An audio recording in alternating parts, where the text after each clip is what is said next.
जय श्री कृष्णा। आज की स्टोरी बहुत अच्छी है, भक्त की है। 22 बाजारों में कौड़े पड़े, हरिदास जी के मुँह से आहा भी नहीं निकली। जल्लाद भी थक गए, हरिदास जी मुस्कुराते रहे। पूरी कथा सुनिए, बहुत अच्छी कथा है भक्त की। आप शांतिपुर आ गए, आदित्याचार्य जी के पास। शांतिपुर के समीपी फुलिया नामक ग्राम में एकांत में छोटी सी फूस की झोपड़ी बनाकर अहरनिश कृष्ण नाम जप रहे थे। उस समय बादशाह यवन ही थे, वहाँ के बड़े बड़े काजी अधिकारी यवन ही थे। भारी अत्याचार उन लोगों का था, यहाँ तक कि उनके धर्म के विरुद्ध कोई चू नहीं कर सकता था। सत्ता भी उन्हीं की थी।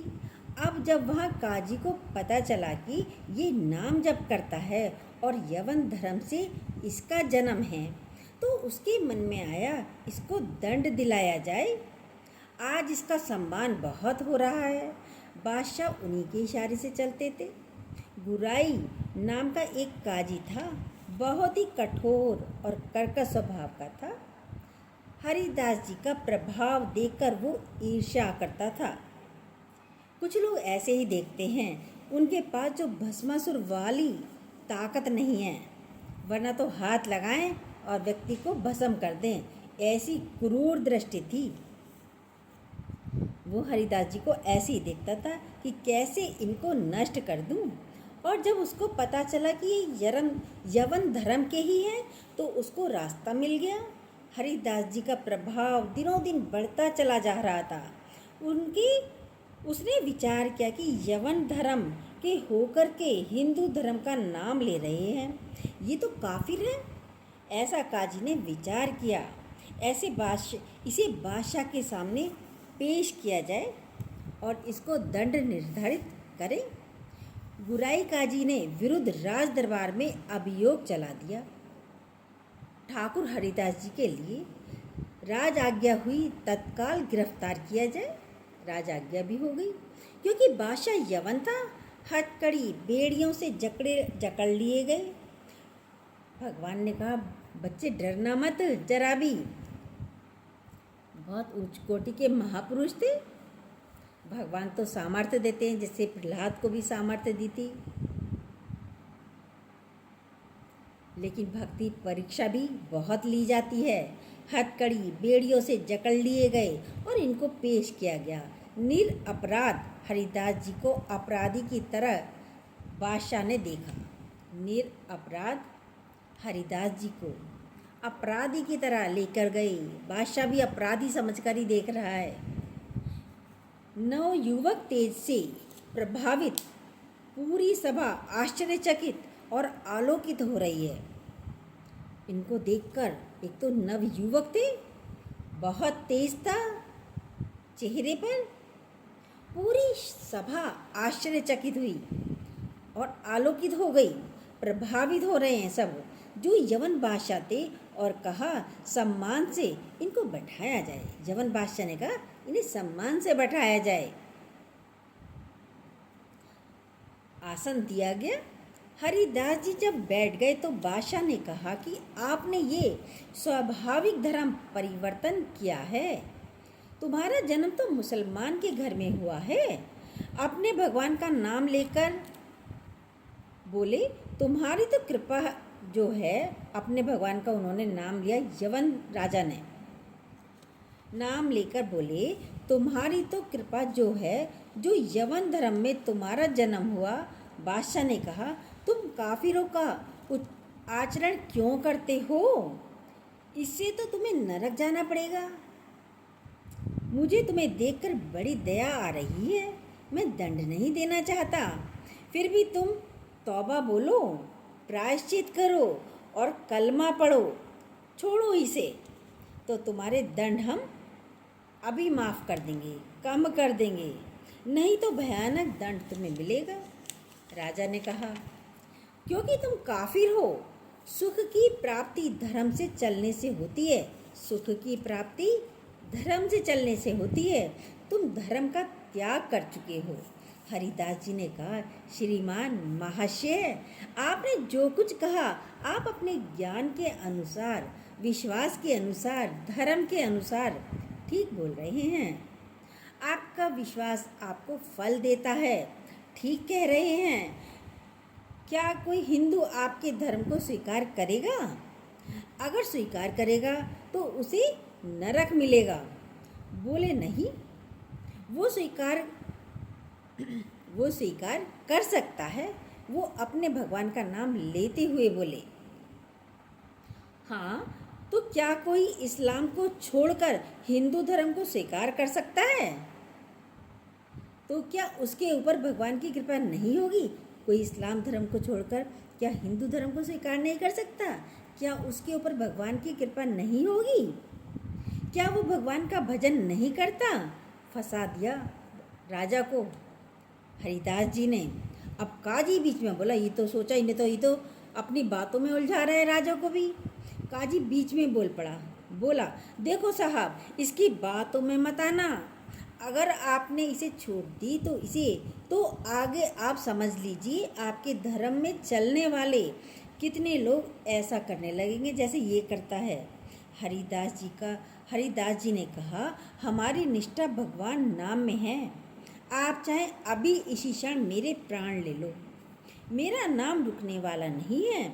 मैं किसी को कष्ट नहीं दे रहा हूँ। निष्ठा देखकर पसीना पसीना हो गए राजा। तो मुल्कपति यानी बादशाह तेज गर्व भरे, भागवत निष्ठा की बात इस पर नहीं, धन्यता आ रही थी उन्हें। तो प्राण ले लो अभी। मुल्कपति ने कहा, तुम्हारी बातें हिंदुओं के लिए तो ठीक हो सकती हैं भाई, तुम्हारी बातें हिंदुओं के लिए तो ठीक हो सकती हैं, लेकिन हम यवनों के लिए नहीं। तो तुम हमारे धर्म में पैदा हुए हो, इसलिए हमारी बात पर विश्वास करो। हरिदास जी ने कहा, महाशय, आपका कहना ठीक है, किंतु विश्वास किसी बल से नहीं तोड़ा जा सकता। बादशाह से ऐसे बात नहीं कर सकता कोई भी। एक भगत ही बात कर सकता है, जिसे भगवान का बल प्राप्त हो, वही बात कर सकता है। पूर्व जन्म का कोई ना कोई संस्कार लेकर के आया हूँ, जिससे भगवान नाम में मेरी प्रीति हुई है, और मैं भगवान नाम छोड़ नहीं सकता। मेरा दृढ़ विश्वास है, चाहे अभी प्राण ले लिए जाएं। और आप ऐसे ही दंड देने वाले हैं तो कितने लाखों हिंदुओं को मुस्लिम बना लिया। क्या उनको दंड दे रहे हैं आप? भाई, आपने कितनों को तो मुस्लिम बना लिया हिंदुओं को, क्या उनको दंड दिया आपने? यदि वो दंड के भागी नहीं बने तो हिंदू धर्म छोड़कर आपने उनको यवन धर्म में बना लिया। तो मैं यवन धर्म छोड़कर अगर नाम जप करता हूँ तो मैं अपराधी कैसे हो सकता हूँ? बादशाह तो चुप हो गई। अब जो गुराई काजू ने देखा कि यहाँ मामला तो उल्टा ही होता जा रहा है, तो जोरों के साथ कहा, हम ये सब कुछ नहीं सुनना चाहते। इस धर्म के प्रतिकूल चलें तो उसको दंड देना चाहिए। जो हमारे धर्म के प्रतिकूल चलेगा उसको दंड मिलना चाहिए। तुम अधर्म कर रहे हो, तुम काफिर हो, तुम्हें दंड मिलना चाहिए। काजी के बोलते ही बादशाह चुप हो गया। ना इधर कुछ बोल पा रहे और ना उधर कुछ बोल पाए, ना तो इसकी तरफ से कुछ बोल पाए राजा बादशाह, ना काजी की तरफ से। फिर कहा, फिर देखो, गुराई काजू जो कह रहे हैं तुम वो बात मान लो और कलमा पढ़ो और छोड़ो इन्हें सब छोड़ो, नाम लेना, नाम जप छोड़ दो। हरिदास जी ने कहा, श्रीमान महाशय, हम एक बार केवल बोलते हैं, दोबारा आपको जो कहना है कहो। मैं बोलूँगा नहीं, मैं प्राण त्याग सकता हूँ पर भगवान नाम नहीं छोड़ूंगा। आप दंड जो देना चाहें मैं स्वीकार करता हूँ, लेकिन नाम नहीं छोड़ सकता। मेरी देह को आप इसी सभा में सैकड़ों टुकड़े कर दो, चाहें हर टुकड़े से निकलेगा कृष्ण कृष्ण कृष्ण, हरि हरि हरि। ना मैं तुम्हारे दंड देने से विचलित नहीं हो सकता। मैं हरि नाम को जब तक श्वास है नहीं छोड़ सकता। बादशाह तो सोच में पड़ गए, ऐसे महान को क्या दंड दूं मैं? गुराई काजू ने कहा, हुजूर बिल्कुल दया नहीं, दंड चाहिए इसे, दंड दीजिए, नहीं तो फिर बड़ी समस्या आ जाएगी, मनमानी लोग करने लगेंगे आपके राज्य में। मुल्कपति ने कहा, सही तो मेरे में हिम्मत नहीं है। भाई आप तुम तो सही कह रहे हो, पर मेरे में हिम्मत नहीं है। तुम बोलो, मैं दस्तखत कर सकता हूँ, दस्तखत कर दूँ। क्या दंड दिया जाए तुम बोल दो, काजी से कहा बादशाह ने। गुराई काजू ने कहा, हजूर इसको ऐसा दंड देना चाहिए कि पूरे विश्व में कोई भी विपरीत आवाज़ ना उठा पाए। क्या दंड निर्धारित किया जाए? राजा ने कहा, प्राण दंड। काजी ने कहा, वो भी ऐसे सीधे प्राण दंड नहीं, 22 बाजारों में कौड़ों से मार मार कर बैत और कौड़ों से इसकी जान ले ली जाए, जिससे सब कोई देखें कि धर्म के विरुद्ध चलने वाले को कैसा दंड दिया जाता है। सभी लोग ऐसा देखें तो किसी की हिम्मत नहीं होगी। मुल्कपति ने दस्तखत कर दिए, साइन कर दिए, भी ठीक है, ऐसा ही हो। अब तो क्या था, जल्लादों ने तत्काल हाथ बांध दिए महान भगवान नाम जापक के, और वहीं दरबार से शुरू किए कौड़े मारने। कौड़े जो ऐसे लगते कि खाल खींच लाएं, घाव पे घाव दे रहे थे। कौड़े बहुत जोर से मार रहे थे, घाव पे घाव दे रहे थे। कोड़े जो ऐसे लग रहे थे जैसे खाली खींच लेंगे। हर बाजार में, भीड़ में, सब जगह हरिदास जी हरि बोलते, जहाँ कोड़े लगते हरि बोल ऐसे बोलते। बलिहारी है ऐसे भक्त पर। क्या हृदय बनाया है भगवान ने इन महापुरुषों का कि इतनी भयानक पीड़ा और कष्ट के बीच में कभी आहा नहीं निकली उनके मुख से। पीठ में से रक्त की धाराएं बह रही। निर्दयी जल्लाद घावों पर कोड़ों का प्रहार कर रहे, और हरिदास जी के मुख से जोर की ध्वनि निकलती, जैसे कौड़े पड़ते, हरि बोल। धन्य है ये जगत इन्हीं महापुरुषों के कीर्तन से, इन्हीं के यश कीर्तन से आज पावन है ये धरा। सत्य कहते हैं, इन्हीं महापुरुषों के पावन से आज हम हरि बोल, कृष्ण बोल, राधा बोल सकते हैं, नहीं तो हमारी सामर्थ्य नहीं है। यही सब साक्षात पार्षद स्वरूप अवतरित हुए, जो ऐसी सामर्थ्य का दर्शन कराया। ये है भक्ति, ये है निष्ठा। चेहरे पर तेज और मुस्कुराहट है, जबान पर हरि नाम है, शरीर पर कोड़ों की बरसात है। जरा विचार करिए क्या स्थिति होगी उनकी। देखने वाले चीख पड़ते, रो पड़ते, दुख से आंखें बंद कर लेते। निर्मम जल्लाद ऐसे महापुरुष को कष्ट दे रहे हैं, जो निरपराधी है, कोई अपराध नहीं किया, लेकिन किसी की हिम्मत नहीं कोई रोक सके उन्हें। बादशाह के हुक्म के आगे किसी की हिम्मत नहीं थी। हरिदास जी की बड़ी लेकिन हरिदास जी की वही मुस्कुराहट रही, वही आनंद भरा शब्द हरि बोल। 22 बाजारों में घुमा घुमा करके, कोड़ों से मार मार करके लथपथ मांस के टुकड़े गिर रहे थे। जल्लाद आश्चर्य में पड़ गया कि किस माटी का बना है ये भगत किस माटी का बना है। एक बार भी उफ नहीं निकला, आह नहीं निकली, हरि बोल कहते रहे। जहाँ भी वो कोड़े मारते तो कहते मुस्कुराकर, तेरा भी कल्याण हो। यवन के जल्लाद गुस्से में कहते, अब भी कहता है हरि बोल, तो कहते तेरा भी कल्याण हो गया, क्योंकि तू भी 2 बार तो हरि बोल रहा है। कल्याण हो तुम्हारा भी। 5 कोड़ों में ही मृत्यु हो जाए, जितनी जोर से कोड़े मार रहे थे आदमी की, तो 5 कोड़ों में ही मृत्यु हो जाए। पीठ पर असंख्य कोड़े, नाम बराबर उच्चारण हो रहा है। कोई मुखार बिंद में वेदना नहीं, कोई दर्द की वेदना नहीं। हरिदास जी बीच बीच में भगवान से प्रार्थना करते जा रहे हैं, प्रभु किसी का दोष नहीं, नाथ किसी को दंड ना दिया जाए, ना इन जल्लादों को, ना काजी को, ना बादशाह को। कोई ऐसी बात करेगा कि दंड ना दिया जाए? कितनी महान स्थिति थी इन भक्तों की। प्रभु से बात कर रहे हैं, जो दंड दे रहे हैं, उनके लिए वे भगवान से प्रार्थना कर रहे हैं, क्योंकि पता है प्रभु ये सब भूले हुए लोग हैं, भटके हुए लोग हैं। इनके अपराधों को आप कभी मानना नहीं, क्षमा करना इन्हें। कैसे कृपालु भगत हैं। महात्मा हरिदास जी आखिरी में हरि बोल कहकर मूर्छित हो गए। उन जल्लादों ने देखा कि नस नाड़ी में कोई धड़कन नहीं है, अब ये पधार चुके। बुराई काजू ने देखा कि हाँ ये पधार गए, सहमति हुई। अगर इसको जमीन में दफनाओगे तो उत्तम गति होगी। अब ये विचार है कि इसकी उत्तम गति भी ना हो, बुराई काजी जो हैं उनके अनुसार, इसलिए इसको गंगा में फेंक दो।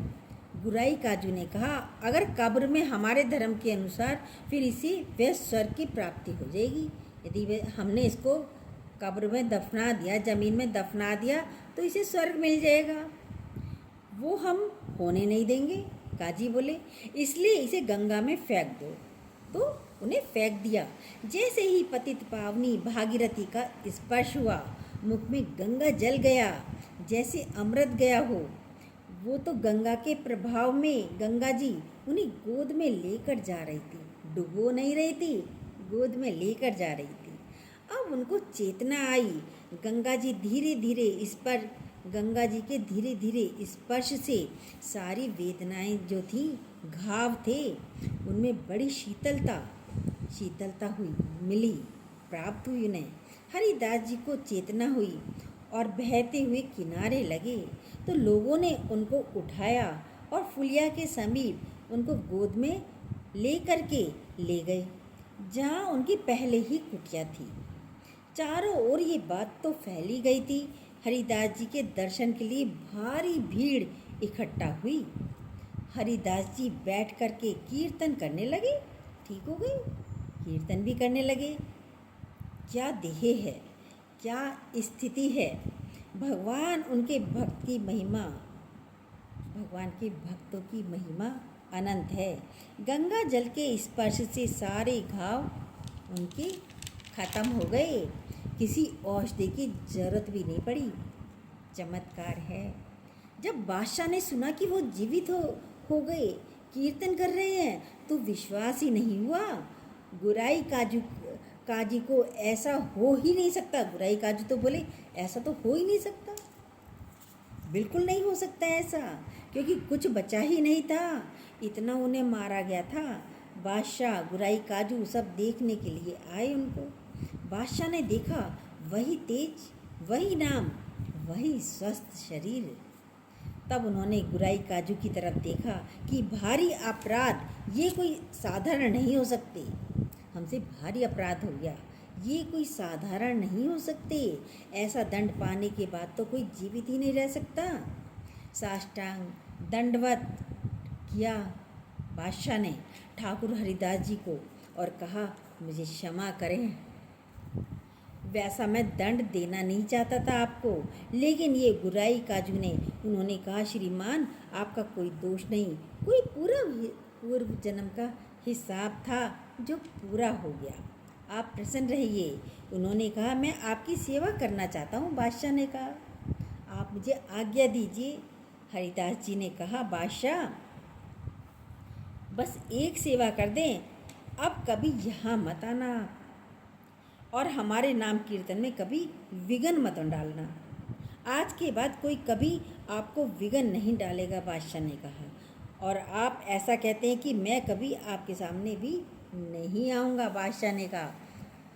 काजी को फटकारा और लेकर चले गए। हरिदास जी ने विनम्रता से कहा जाइए, आप कभी शोभ मत करना, आप कभी अपने मन में दुख मत करना, कोई आपने अपराध किया है। देखो मनुष्य शरीर में विधान होता है, हर जीव को अपने अपने कर्म भोगने पड़ते हैं, निमित्त किसी को बना देता है भगवान। आपको निमित्त बना दिया, ये तो मेरा ही कर्म था जिसको मैंने भोगा। ऐसा कोई कर्म मैंने पूर्व जन्म में किया होगा जिनका फल मुझे भोगने को मिला। हरिदास जी की बात सुनकर बादशाह चरणों में प्रणाम कर लौट गए। जितने भी वैष्णव थे आए, कहा, भगवान आप पर तो कोड़े चल रहे थे, कहाँ हैं भगवान? आप पर तो कोड़े चल रहे थे, आप कहते हो भगवान है भगवान है, कहाँ हैं भगवान? क्यों नहीं बचाया आपको? हरिदास जी ने कहा, आप तो शास्त्रों के मर्म को जानने वाले हो, लेकिन भगवान की कृपा को जानते हैं। मुझे जो दंड मिला उसका जो कारण है, मैंने भगवान नाम की अवहेलना सुनी। मुझे इसलिए दंड मिला, मैंने राज दरबार में भगवान नाम की अवहेलना सुनी। मैं जीवित रहा, इसलिए मुझे दंड मिलना जरूरी था। और दूसरी बात, जिस समय मेरे ऊपर कोड़े चल रहे थे, तुम्हें दिखाई नहीं दे रहा था। हरि ऐसे कि एक भी कोड़ा मेरे ऊपर नहीं लगा। हरि ने, जैसे प्रहलाद जी पूछते थे, प्रहलाद जी से पूछते थे उनके मित्र, तुम्हें हाथियों से कुचलाया गया, तो वो कहते थे, मेरे हरि मुझे गोद में लिए हैं, एक भी कष्ट मेरे को नहीं हुआ। ठाकुर हरिदास जी भी कह रहे हैं, तुम्हें नहीं दिखाई दिया और कोड़े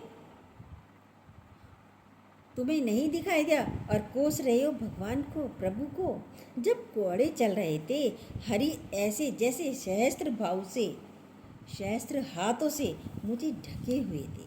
जब कोड़े चल रहे थे तो भगवान सहस्त्रों हजारों हाथों से मुझे ढके हुए थे। वो कोड़े हरि के ऊपर चल रहे थे, मेरे ऊपर नहीं। तभी वे जोर से बोलते थे, हरि बोल, हरि बोल, क्योंकि हरि पास थे, ये भक्त जानता है। बाहरी आदमी क्या जाने, मुझे तो तनिक भी दुख नहीं हुआ ना। आप भी प्रभु पर अविश्वास मत कीजिए, उनके नाम में अपार सामर्थ्य है। मुझे जो सुख मिला है, तुम्हें मैं कैसे समझाऊं, कैसे बताऊं, कैसे दिखाऊं? ये उत्तर सुनकर समस्त वैष्णवों के हृदय में संतोष हुआ। नहीं तो कलेश था, दुख था। कहाँ हैं वो भगवान जिनका हम नाम लेते हैं? अभी तक तो यही कह रहे, कहाँ हैं वो भगवान जिनका हम नाम लेते हैं? अब विश्वास हुआ उन्हें भी। प्रहलाद जी को अनेकों पीड़ाएं दी गईं, पर्वत के नीचे फेंका गया, जहरीले सांपों के साथ रखा गया, खौलते तेल में बैठाया गया। कितने कष्ट मिले, लेकिन कुछ भी कष्ट प्रहलाद जी को लगे नहीं। किसी भी प्रलोभन से लुभायमान होकर नाम मत छोड़ो, किसी भी भय से भयभीत होकर नाम मत छोड़ो, तो तुम्हें दिखाई होगा, तो तुम्हें दिखाई देंगे भगवान, जैसे ठाकुर हरिदास को दिखाई दिए। तभी तो भगवान दिखाई देंगे। दुख आए तो हंसते हंसते उसे भोगो, राधा राधा राधा। कभी अविश्वास मत करना। जिस दिन भगवत आनंद मिलेगा, उस दिन आपके सामने भोग सुगध होंगे। जिस दिन भगवत आनंद मिलेगा, उस दिन आपके सामने भोग सुगध होंगे, संसारिक भोग सुगध होंगे। पर आपको भोगने की, संसारिक भोग होंगे, सुख के भोग होंगे, पर आपको भोगने की इच्छा नहीं होगी। ये है निज सुख। वो सुख नाम से जपते जपते होता है। ये सुख कब मिलता है? निज सुख वो नाम को जपते जपते मिलता है। ये भक्त हरिदास की कथा जरूर अच्छी लगी होगी। हमें पता चलता है भगवान के नाम में बहुत शक्ति है। जय श्री कृष्णा। जो न्यू हो प्लीज़ सब्सक्राइब कीजिएगा, बेल को दोबारा प्रेस कीजिएगा, अपनी लाइक कमेंट भी ज़रूर दीजिएगा।